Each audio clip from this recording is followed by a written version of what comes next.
Wilson, que concedeu aqui a oportunidade de fazer uma reflexão hoje sobre essa palavra.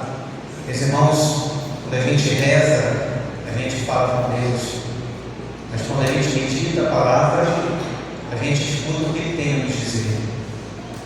Então, para você que hoje veio pela primeira vez, para você que tem regularidade na nossa comunidade, Deus quer falar com você. Certamente Ele quer que você saia daqui diferente de como você veio. Ele quer que você saia daqui melhor, não há dúvida. E essa palavra de hoje, essa liturgia, ela vem nos colocar em xeque em relação à nossa comunidade, a viver como comunidade, não só aqui, na nossa paróquia, na nossa capela, mas também na nossa casa, no nosso trabalho. Deus nos faz uma reflexão sobre a palavra que é dita e que revela o bom ou o mau tesouro que está no nosso coração. Deus vem nos falar sobre termos um coração agradecido, né? Agradecer ao nosso Senhor, nosso bom, amado Deus, que já cuidou de nós durante a noite, cantar para Ele hinos de louvor. A reflexão de hoje fala sobre a morte, cita a morte, cujo aguilhão é o pecado, mas que foi tragada pela vitória em Cristo, uma morte que já é superada, e o Evangelho que vem falar sobre nós, que somos discípulos de Cristo, portanto devemos ter um coração não de julgadores, mas um coração cheio de misericórdia. E portanto essas palavras, elas vêm fazer-nos refletir sobre a nossa vida, do quanto nós estamos sendo um Cristo, porque essa é a nossa vocação, um Cristo multiplicado no meio do povo. Nós estamos aqui, a nossa missão, nós não somos desse mundo, nossa pátria é o céu, estamos aqui de passagem, e a nossa missão é estar ao reino de Deus através do amor, através da misericórdia. E eu fiquei tentando entender por que, de repente, no meio dessas passagens que envolvem nossos relacionamentos, ali estava uma passagem colocada sobre a morte. Meus irmãos, a morte, ela nos aguça o nosso senso de urgência. Porque hoje estamos aqui, amanhã não estamos mais. Eu não posso nem garantir se eu consigo chegar em casa hoje ainda. Essa é a grande verdade. Estamos cada vez mais distantes de nosso começo e cada vez mais perto de nosso fim. Não é verdade? E o senso de urgência. Quanto temos mais tempo temos na vida para exercer a nossa missão, a nossa vocação? Que é essa, a realização dessa vocação é que nos faz verdadeiramente felizes. É sermos santos, é sermos testemunhas do amor de Cristo, né?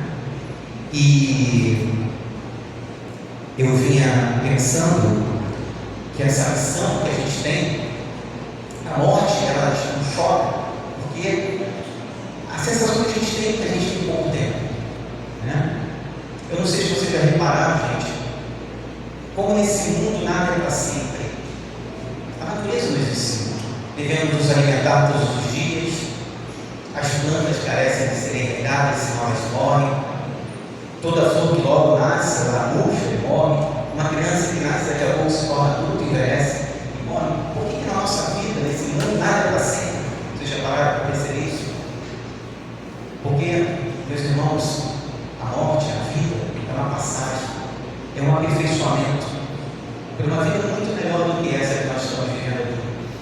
Uma vida onde não haverá mais choro, não haverá lágrimas, não haverá sofrimento, o que a igreja ensina, nós chamamos de céu, o céu. O pai quer dar ao filho aquilo que ele tem de melhor, quer dar ao filho aquilo que ele tem de melhor.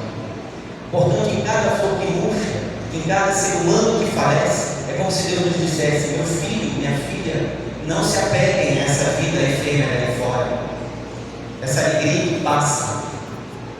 Não se apeguem, se apeguem àquilo que é para sempre, que é perene, onde a traça não corrói. Isso significa dizer, meus irmãos, que a vida está em nós, mas não nos pertence. Quando uma bela mulher envelhece, é como se ela dissesse: olha, a beleza está em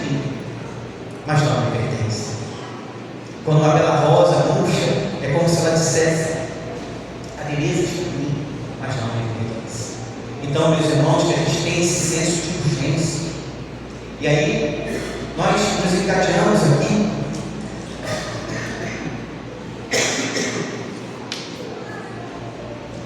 para essa carta, a primeira carta de São Paulo aos Coríntios, capítulo 15, versículo 53 e 58, onde vai nos dizer: graças sejam dadas a Deus, que nos dá a vitória pelo nosso Senhor Jesus Cristo.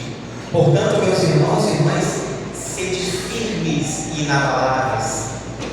Sede firmes e inabaláveis, empenhando-nos cada vez mais na obra do Senhor, crendo que as nossas fadigas não serão em vão, se no Senhor, se praticadas no Senhor.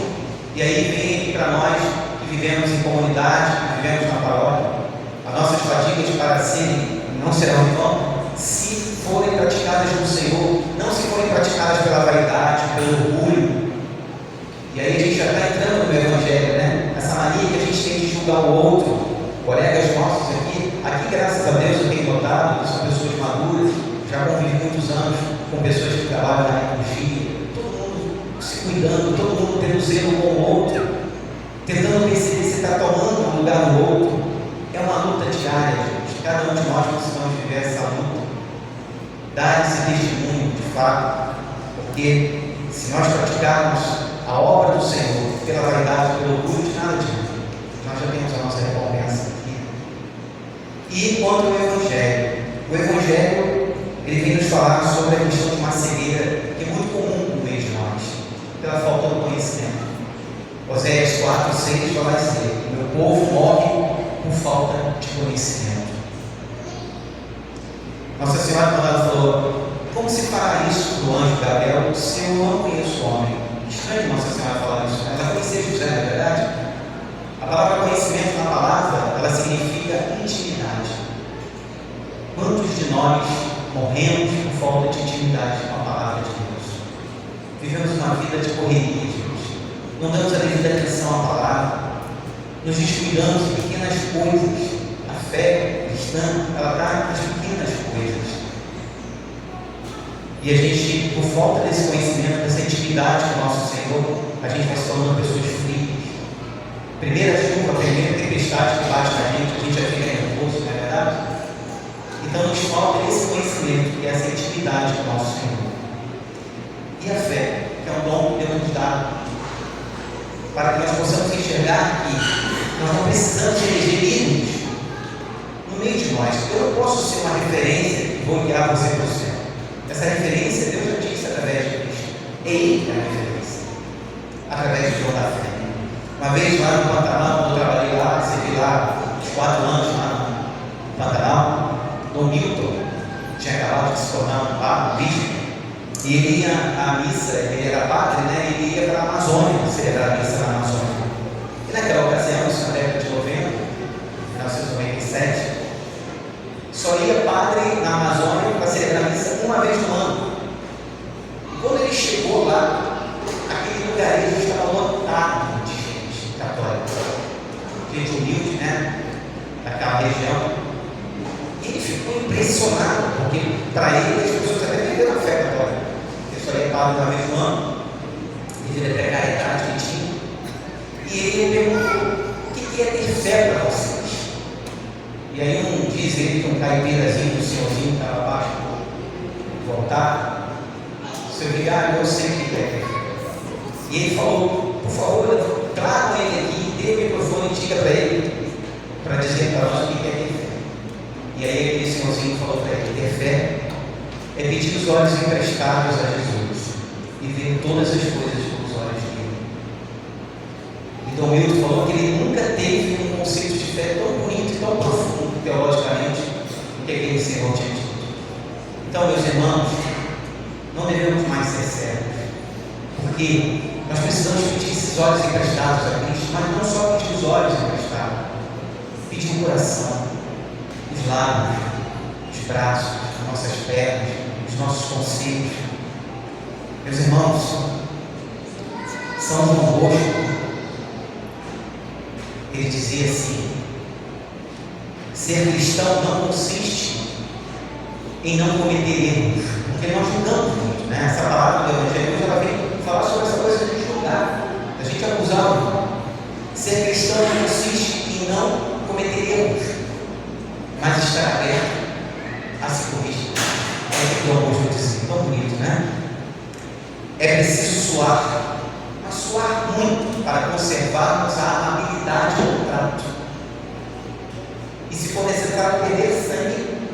derramar sangue para não perder essa amabilidade.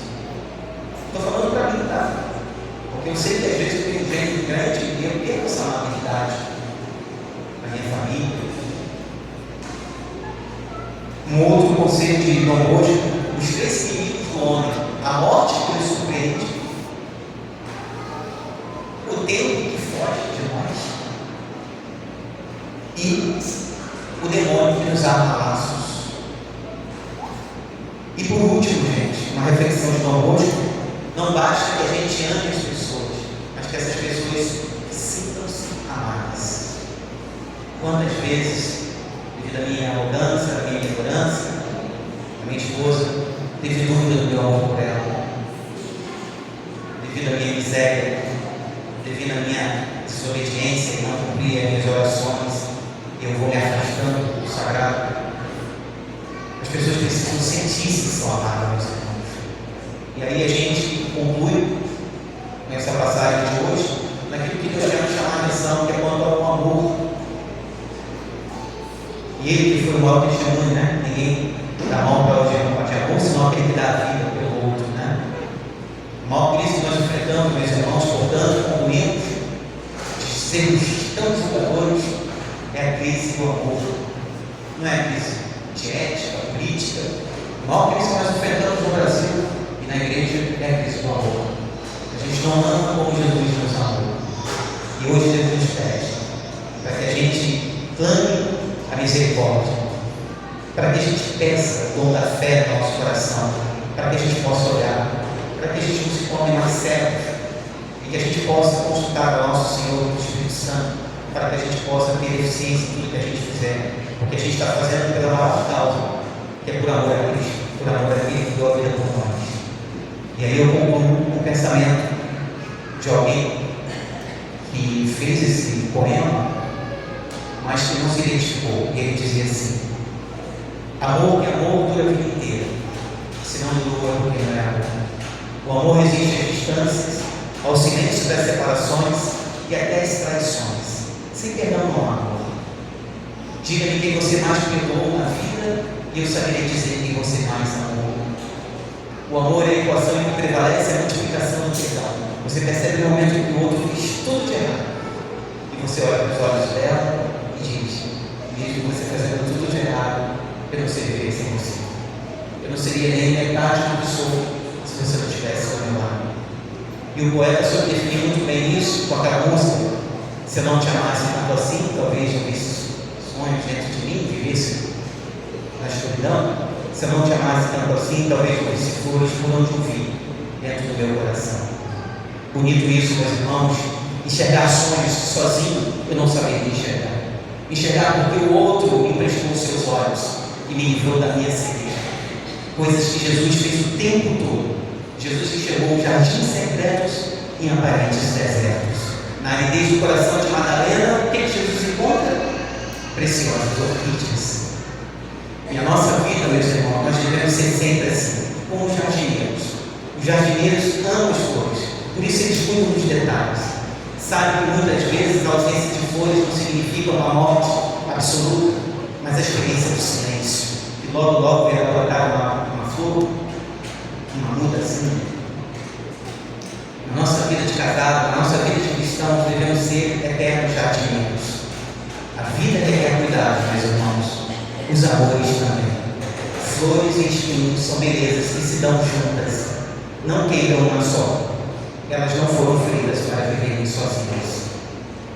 Esse é esse poema bonito que fala que, se a gente entende que uma rosa é linda, mas que possui seus espinhos, não cabe mais a nós julgarmos ninguém. Que todo mundo para Deus é bonito, todo mundo para Deus é certo. Certo, fazendo algo errado.